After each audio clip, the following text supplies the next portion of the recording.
अभी वहाँ पे वो जो तार वगैरह है ना वो सब हमें हटाना पड़ेगा। Hey guys, welcome back to our channel and welcome back to a new vlog.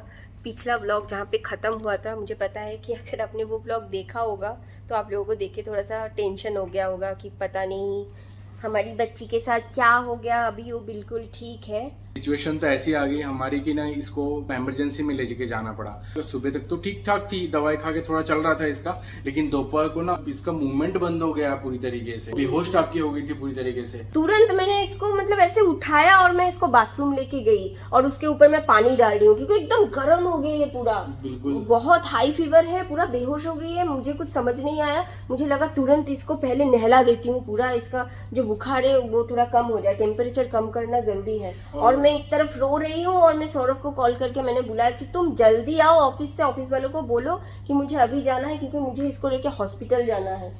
मैं क्या करूंगी मुझे पता नहीं। हो गया बुरा हाल। फिर मैं जल्दी से टैक्सी लेके डायरेक्ट घर आया। उसके बाद मैंने ना तब जब तक मैं घर आया मतलब थोड़ा थोड़ा ये हिलना शुरू कर दी थी, बिकॉज रूपा ने पानी वाले डाला था ना सिर पे, तो बुखार थोड़ा सा उतर गया था, तो she was able to move a little bit. 4 दिन हो गया ना बुखार को, इतना लंबा रहना नहीं चाहिए वैसे। रूबी 104 कंटिन्यू, थोड़ा सा दवाई दो, थोड़ा सा मतलब 104 से 102 हो रहा है, उसके बाद फिर से 104 और कंटिन्यू इतना ज्यादा बुखार रहना भी सही नहीं है। फिर इसको ड्रिप चढ़ाना पड़ा और इतनी सी बच्ची को जब मतलब वो सुई लग रहा था ना, वो देख के मतलब सहन नहीं हो रहा था वो देख के मुझे बिल्कुल भी। गाइस बोलते हैं एडल्ट्स को ना 3 दिन से ज्यादा बुखार हो तो that is also serious condition type का हो जाता है, मतलब कुछ सीरियस है। 3 दिन से ज्यादा बुखार रहना नहीं चाहिए, और इसका तो चौथा दिन भी मतलब कंटिन्यू था, तो हम लोग सोच में पड़ गए थे क्या करेंगे क्या। मेरी तो हालत ऐसी थी कि मुझे ऐसा लगा कि मैं उस दिन मैं रो ही दूंगा। मैं रूपा को संभाल रहा था इधर, मुझे अगर मैं भी रो देता उस टाइम पे तो क्या सिचुएशन होता। रूपा की हालत वैसी खराब थी। तो अभी सॉलिड स्टार्ट हुआ है ना, तो जब इसको बुखार हुआ ना तो वो सॉलिड भी नहीं लेना चाह रही थी। ऑलमोस्ट वो ब्रेस्ट मिल्क के ऊपर ही थी, बस थोड़ा सा फीड ले रही थी और उसको कुछ मतलब कुछ खाना ही नहीं है। कुछ भी खिलाने की कोशिश करो तो मतलब ऐसे करके फेंक रही थी। दवाई पी के तो बेचारी डॉक्टर ने 3-4 टाइप का दवाई दे दिया था। ये मतलब परेशान हो गई थी, जब भी देख रही थी कि मैं ड्रॉपर लेके आ रही हूँ तुरंत रोना चालू कर दिए। मुझे भी बुरा लग रहा था, मुझे लग रहा था कि मैं बच्चे के साथ टॉर्चर कर रही हूँ, लेकिन क्या करूँ, इसके अच्छाई के लिए इसको तो दवाई देना पड़ेगा ना। मुझे मैं कैसे ये सब कुछ मैंने ये सिचुएशन को संभाला मैं बोल नहीं सकती आप लोगों को। घर में कोई बड़ा नहीं है, कोई नहीं है बोलने वाला, और हमारा पहला बच्चा है। मैं तो पता भी नहीं है ना कि बच्चे के साथ मतलब कैसे क्या होता है, हमारे लिए भी फर्स्ट टाइम है। Exactly. और क्या बताओ, बहुत ही बुरा टाइम से गुजरे हैं हम लोग। चलो अभी सब कुछ ठीक है। अब 2 हफ्ते बाद मैं व्लॉग कर रही हूँ और सौरभ आज बोल रहा है कि चलो थोड़ा शॉपिंग के लिए चलो, सामने दुर्गा पूजा भी आ रहा है। हम लोग सोच रहे हैं कि पहले से ही कुछ जाके ले लें, क्योंकि अब मैंने जब भी मैं जाती हूँ दुर्गा पूजा शॉपिंग के लिए मुझे अपना मनपसंद कुछ मिलता नहीं है, देख के लगता है दुकान लूट गया है। तो इस बार हम लोगों ने सोचा पहले से ही कुछ ले लेंगे। मैं सोच रही हूँ अपने लिए एक साड़ी लूँ और इसके लिए मुझे एक ट्रेडिशनल वाला फ्रॉक लेना है, और सौरभ के लिए मैं सोच रही थी कुछ ट्रेडिशनल कुर्ता वगैरह लूँगी। सौरभ बोल रहा है कि कुर्ते में और वेस्ट मत करो, मेरे पास बहुत सारा है, उसी में से कुछ पहन लूँगा। मुझे टी शर्ट चाहिए, तो शायद हम लोग आज नहीं पर बाद में जाके सौरभ का टी शर्ट लेंगे, क्योंकि जिस तरफ हम जा रहे हैं उस तरफ तुम्हारा टी शर्ट तो नहीं मिलेगा। सिर्फ इंडियन शॉप है तो वहीं पे जाए। जैसे पहले गाइस अगर 1-2 महीने पहले शॉपिंग कर लो ना तो बेस्ट होता है, क्योंकि एकदम लास्ट में जाओगे ना स्टॉक खत्म हो जाता है। फिर अगर साड़ी लेना हो तो पहले जाना बेहतर है, क्योंकि ब्लाउज वगैरह सिलाना पड़ता है। और मैं आपको दिखाती हूँ हमारे घर का सेटिंग जो है ना पूरा चेंज हो चुका है अभी। बच्चे के लिए हमने ऐसा किया है, तो मैं दिखाती हूँ अभी कैसा है घर का सेटिंग। ये रहा हमारा हॉल, आपको तो याद ही होगा। इस तरफ हमारा टीवी रहता था और इस तरफ सोफ़ा, तो ये सोफ़ा अभी इस तरफ आ गया है। और यहाँ पे है ये बेड नहीं है एक्चुअली, वो गद्दा है, हमारा पुराना गद्दा। इसके नीचे हमने एक प्लाई डाला है ये, और यहाँ पे प्लाई के ऊपर सपोर्ट करके ये रेलिंग लगाया है ताकि वो यहाँ से गिरे ना। इसको इसके अंदर ही ज़्यादा रखते हैं, वो यहाँ पे खेलती रहती है। और रात को मैं और मेरी बेटी यहीं पे सोते हैं, सौरभ बेडरूम में सोता है क्योंकि रात kind of play area and sleeping area. हाँ और कोई आ जाए ना तो ये इसका सिस्टम बहुत अच्छा है, इसको ऐसे नीचे भी कर सकते हैं, ये एकदम पूरा नीचे आ जाता है, तो एक यहाँ पे कोई आके बैठ भी सकता है। तो यहाँ पे और यहाँ पे अभी अदरवाइज इसके ऊपर से आना जाना करना भी ना एक तकलीफ वाला काम है। दिन के वक्त तो इसके ऊपर से ही मैं आना जाना कर लेती हूँ, लेकिन कभी कभार इसको थोड़ा मैं नीचे कर देती हूँ अगर वो जब सोती है ना तब। तो अभी यही है मेरा स्लीपिंग एरिया, और यहाँ पे सारे हमारे जो पेड़ पौधे जो थे सब इस तरफ आ गए हैं। लाइट का थोड़ा इशू हो रहा है कैमरे में, मुझे नहीं पता ऐसा क्यों हो रहा है, डार्क हो रहा है बार बार। लेआउट कुछ ऐसा बन गया है। ये जो आप देख रहे हो ना, ये पीच बोर्ड मैंने यहाँ पे रखा है क्योंकि ये जो डाइनिंग टेबल इस तरफ कर दिया है, तो डाइनिंग टेबल और ये बेड की तरफ ये जो गैप है, इसमें ये स्टैंड का साइज़ प्रॉपर नहीं है, इसलिए यहाँ पे स्टैंड नहीं लग पाया, तो इस साइज़ का हमें मिल भी नहीं रहा है। तो अभी यहाँ पे वो पीच बोर्ड मैं सोच रही हूँ कि फ़िक्स करूँगी ताकि बच्ची इधर ना आ जाए, ये टेबल का कोना उसको लग सकता है, तो यहाँ पे ब्लॉक करना पड़ेगा, उसी से करेंगे। तो ऐसा बन गया है अभी लेआउट। इस तरफ डाइनिंग टेबल, वो एक सीटिंग एरिया, ये एक सीटिंग एरिया, कुछ ऐसा बन गया है।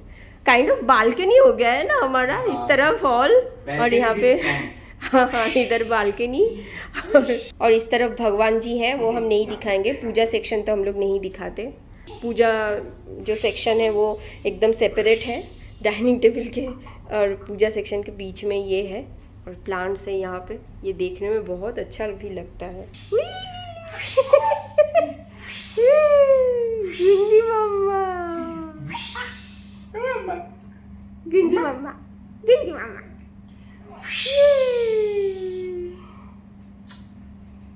अभी गुंडी खाएगी पिएगी ना तो गुंडी बन जाएगी शक्तिमान।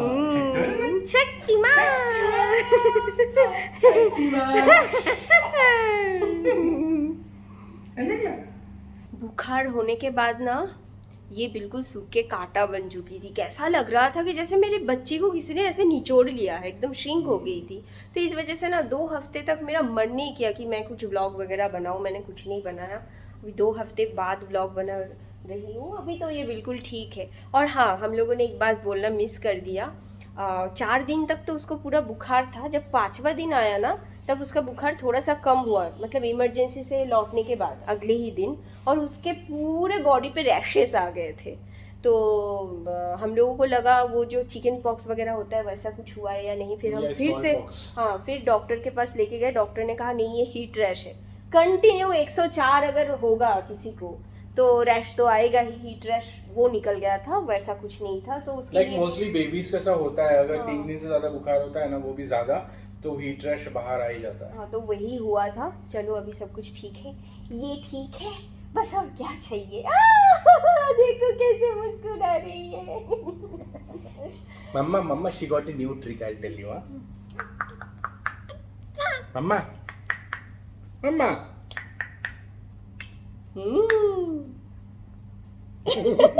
बस 2, ज्यादा नहीं। हम लोगों ने ना नया ये फ़ैन लिया है, ये सुपर जेनरल ब्रांड का है। अच्छा है ये फ़ैन। इससे पहले हम लोगों ने एक टावर फ़ैन ऑर्डर किया था अमेज़ोन से, जो कि हम लोग अभी रिटर्न करने वाले हैं। उसको पैक करके रखा है उधर कॉरिडोर पे। बिल्कुल बेकार है टावर फ़ैन, उसमें से फुस करके हवा आता है, उससे कुछ नहीं होता। ये पंखा ही सही है। टावर फैन है ना, हमने अमेज़ोन से खरीदा था, तो हमने 4-5 दिन यूज़ किया। उसके बाद ना मतलब फीलिंग में क्या बोलूँ, ठीक है, अच्छा है, बट हवा बहुत कम है यार। एक आदमी के लिए ठीक है, लाइक सोफे पे बैठो चाहे सो जाओ थोड़ा ठीक है, बट पूरे रूम के अंदर हवा ठीक से आती नहीं है। कैसा फुस करके हवा आता है उसमें से।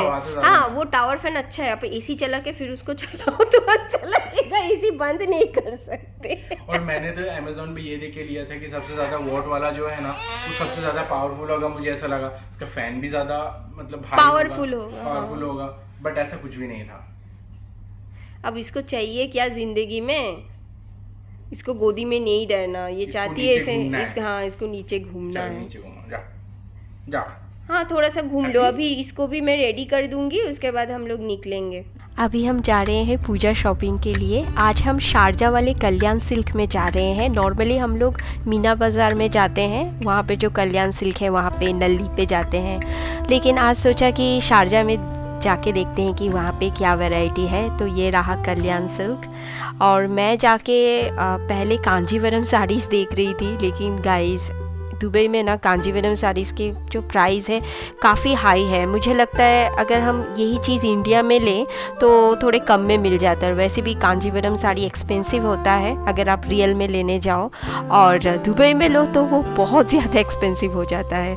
तो मैंने क्या किया, यहाँ पे 2-3 कांजीवरम मैंने ट्राई किया, लेकिन जब मैंने प्राइस देखा तो वो काफ़ी हाई हो रहा था।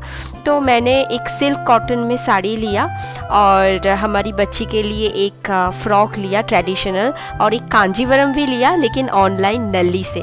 तो अगले व्लॉग में मैं दिखाऊंगी कि मैंने क्या लिया। सो गाइस, आज का व्लॉग बस यहीं तक। मिलते हैं एक नए व्लॉग के साथ, तब तक के लिए bye and love you all, and please don't forget to like, share and subscribe.